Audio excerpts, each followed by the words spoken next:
है निम्नलिखित में से किसका प्राचीन भारत के आयुर्वेद शास्त्र से संबंध नहीं है? धन्वंतरी, चस्क, भास्कराचार्य, सुश्रुत। ये IAS 1993 में आया प्रश्न है। तो इस प्रश्न का जो सही उत्तर है option number B is right, Bhaskaracharya. अब यहाँ पे जो इंपॉर्टेंट क्वेश्चन आपको याद रखना है कि चंद्रगुप्त सेकंड या द्वितीय के चंद्रगुप्त द्वितीय के शासनकाल में संस्कृत भाषा का सबसे प्रसिद्ध कवि कौन था? तो आपको याद रखना है कालिदास। कौन था? कालिदास थे। इस चीज को आप याद रखेंगे, एग्जाम में कई बार पूछा जा चुका है। और यहाँ पे जो इम्पोर्टेंट बात आपको याद रखना है कि चंद्रगुप्त द्वितीय के दरबार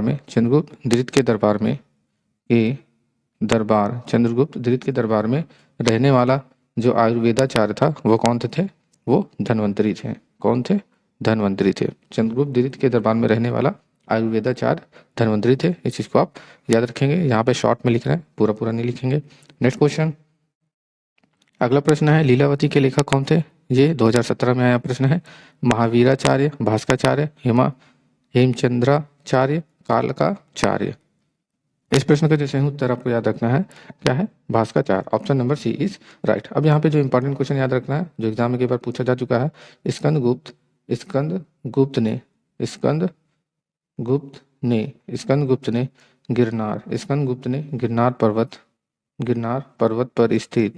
गिरनार पर्वत पर स्थित सुदर्शन झील का निर्माण कराया था। सुदर्शन झील का पुनरुद्धार निर्माण करवाया था। ये एग्जाम में पूछा जा चुका है कि गिरनार पर्वत पर स्थित सुदर्शन झील का निर्माण किसने करवाया था? तो स्कंदगुप्त ने करवाया था। और स्कंदगुप्त से रिलेटेड एक और प्रश्न है जो स्कंदगुप्त ने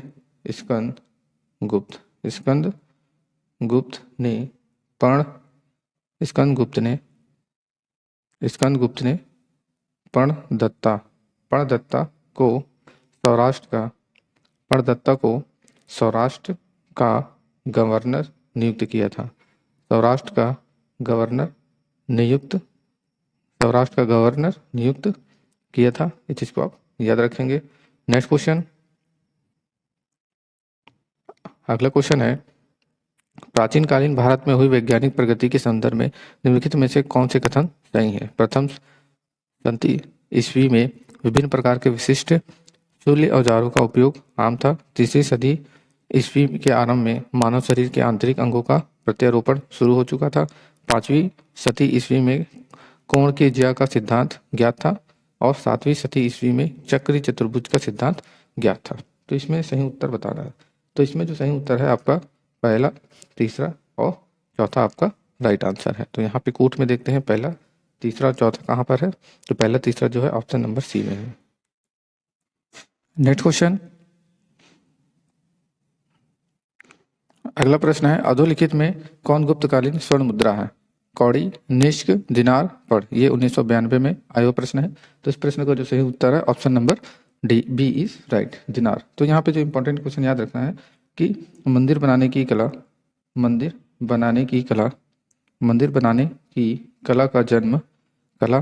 का जन्म किस काल में हुआ था? तो ये कई बार एग्जाम में आ चुका है। तो आपको याद रखना है गुप्त काल में हुआ था। कब हुआ था? गुप्त काल में ही हुआ था। और गुप्त सम्राट कौन से धर्म के अनुयायी थे? तो गुप्त सम्राट जो थे वो वैष्णव धर्म के अनुयायी थे। कौन से धर्म के अनुयायी थे? वैष्णव धर्म के अनुयायी थे। इस चीज को भी आप याद रखेंगे। ये एग्जाम में अलग से पूछा जा चुका है, इसलिए इसको अलग से हम लिखकर बता रहे हैं। नेक्स्ट क्वेश्चन, अगला प्रश्न है गुप्त स्वर्ण मुद्रा को कहा जाता था? तो गुप्त स्वर्ण मुद्रा को क्या कहा जाता था? कर्षण, दिनार, निष्क, स्वर्ण। ये 2017 में आया प्रश्न है। इस प्रश्न का जो सही उत्तर है आपको याद रखना है क्या होगा? Option number B is right, दिनार। अब यहाँ पे जो इंपॉर्टेंट क्वेश्चन आपको याद रखना है समुद्रगुप्त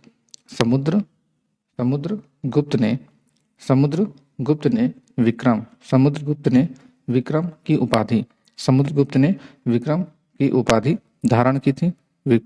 उपाधि धारण की थी। और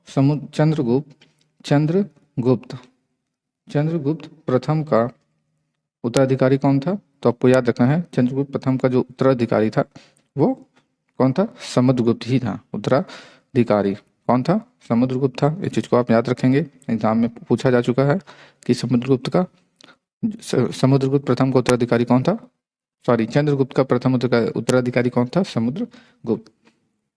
अब यहाँ पे ये भी क्वेश्चन आ चुका है कि समुद्रगुप्त का दरबारी, समुद्रगुप्त का, यहाँ लिख देते हैं समुद्रगुप्त, समुद्रगुप्त, समुद्रगुप्त का दरबारी, समुद्रगुप्त का दरबारी कौन था? कवि हरिशेन था। समुद्रगुप्त का दरबारी कौन था? कवि हरिशेन था। इस चीज को आप याद रखेंगे। नेक्स्ट क्वेश्चन की ओर चलते हैं। अगला प्रश्न है, गुप्तकालीन रजत मुद्राओं को नाम दिया गया था। करशापण, रूपक, दिनार, निष्क। ये 1996 और 2002 में आया प्रश्न है। तो आपको इसका जो सही उत्तर आपको याद रखना है option number C is right, रूपक। अब यहाँ पे भी आपको इंपॉर्टेंट बात याद रखना है कि समुद्रगुप्त ने अश्वमेध कर्ता की उपाधि धारण की, अश्वमेध कर्ता की उपाधि धारण की। इस चीज को आप याद रखेंगे। और समुद्रगुप्त संगीत प्रेमी था। जो समुद्रगुप्त था वो संगीत प्रेमी था। ऐसा अनुमान जो है उनके सिक्कों पर उसे वीणा वादन करते हुए दिखाया गया है। इस चीज को आप याद रखेंगे। नेक्स्ट क्वेश्चन, अगला प्रश्न है, निम्नलिखित में से किस गुप्त शासक ने सर्वप्रथम सिक्के जारी किए थे? चंद्रगुप्त प्रथम ने, समुद्रगुप्त ने, घटोत्कच ने, श्रीगुप्त ने। ये 2010 और 2011 में आया प्रश्न है। तो इस प्रश्न का जो सही उत्तर आपको याद रखना है चंद्रगुप्त प्रथम ने। Option number A is right. अब यहाँ पे जो इंपॉर्टेंट क्वेश्चन आप याद रखिए कि समुद्रगुप्त का प्रथम उत्तराधिकारी, समुद्रगुप्त का जो उत्तराधिकारी था वो कौन था? जल्दी से बताइए। तो समुद्रगुप्त का जो उत्तराधिकारी था वो चंद्रगुप्त, समुद्रगुप्त का जो उत्तराधिकारी था वो कुमारगुप्त था। इस चीज को आप याद रखेंगे। और दूसरी बात याद रखना है कि नालंदा विश्वविद्यालय की स्थापना किसने की थी? तो आपको याद रखना है तो कुमारगुप्त ने की थी। कुमारगुप्त ने नालंदा विश्वविद्यालय की स्थापना की थी। इस चीज को आप याद रखेंगे। नेक्स्ट क्वेश्चन, अगला क्वेश्चन है, गुप्त काल में लिखित संस्कृत नाटकों में स्त्री और शूद्र बोलते थे। संस्कृत, पाली, प्राकृत, सौरसेनी। ये 1995 में आया प्रश्न है। इस प्रश्न का जो सही उत्तर आपको याद रखना है option number B is right, प्राकृतिक। अब यहाँ पे इंपॉर्टेंट बात याद रखना है कि चंद्रगुप्त सेकंड के शासनकाल में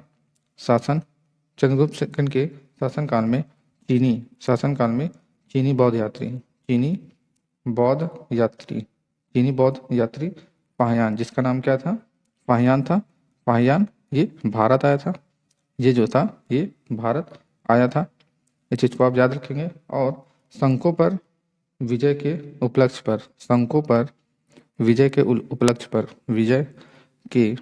उपलक्ष्य पर, या गलत हो गया, शंकों के विजय के उपलक्ष्य में चंद्रगुप्त सेकंड ने चांदी के सिक्के चलाए थे। इस चीज को आप याद रखेंगे, चांदी के सिक्के चलाए थे। नेक्स्ट क्वेश्चन, अगला प्रश्न है, सती प्रथा का प्रथम अभिलेखीय साक्ष्य प्राप्त हुआ है। एरंड से, मंदसौर से, जूनागढ़ से, सांची से। 2010 में आया प्रश्न है। तो इस प्रश्न का जो सही उत्तर आपको याद रखना है एरंड से। Option number A is right. अब यहाँ पे इंपॉर्टेंट बात आपको याद रखना है कि चंद्रगुप्त सेकंड का उत्तराधिकारी था वो कौन था? वो कुमारगुप्त था। ये चीज को आप याद रखेंगे। कुमारगुप्त फर्स्ट, या फिर गोविंदगुप्त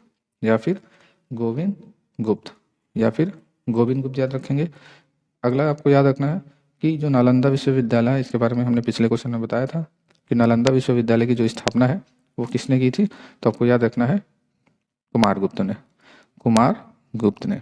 एग्जाम में पूछा जा चुका है कि नालंदा विश्वविद्यालय की स्थापना किसने की थी? कुमारगुप्त ने। नेक्स्ट क्वेश्चन, अगला प्रश्न है, गुप्त संवत की स्थापना किसने की थी? प्रथम ने, सेकंड ने, श्रीगुप्त ने, घटोत्कच ने। ये एमपीपीसीएस का प्रश्न है, तो आपको याद रखना है चंद्रगुप्त प्रथम ने जो है गुप्त संवत की स्थापना की थी। और इम्पॉर्टेंट बात आपको याद रखना है कि कुमारगुप्त प्रथम का उत्तराधिकारी कौन था? स्कंदगुप्त था। यहाँ पे उत्तराधिकारी भी बहुत पूछे जाते हैं एग्जाम में, स्कंदगुप्त था, इस चीज को आप याद रखेंगे। और अगला जो है, स्कंदगुप्त ने प्रणदत्त को सौराष्ट्र का गवर्नर नियुक्त किया था। सौराष्ट्र का गवर्नर नियुक्त किया था, इस चीज को आप याद रखेंगे। नेक्स्ट क्वेश्चन, अगला प्रश्न है, सूची में सूची 2 को मिलाइए तथा नीचे दिए गए प्रयोग को सही उत्तर चुनिए। अब अशोक जो है किससे संबंधित है? अशोक जो है प्रियदर्शन से संबंधित है। और समुद्रगुप्त जो थे वो परक्रमांक से संबंधित है। और चंद्रगुप्त सेकंड जो है ये विक्रमादित्य से संबंधित है। और स्कंदगुप्त जो है वो क्रमादित्य से संबंधित है। तो इसमें सही कूट क्या बनेगा? 2, 1, 4, 3। तो 2143 इसका सही कूट बनता है। तो 2143 ऑप्शन में देखते हैं कहाँ पर है, तो 2143 ऑप्शन नंबर सी में है। तो यही इसका राइट आंसर है। नेक्स्ट क्वेश्चन, ये यूपी पीसीएस प्री में आया प्रश्न है।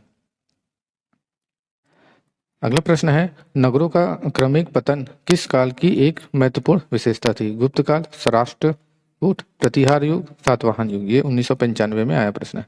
तो इस प्रश्न का जो सही उत्तर आपको याद रखना है वो गुप्त काल, option number A is right. अगला क्वेश्चन, अब यहाँ पे इंपॉर्टेंट बात आपको याद रखना है कि स्कंदगुप्त के शासनकाल में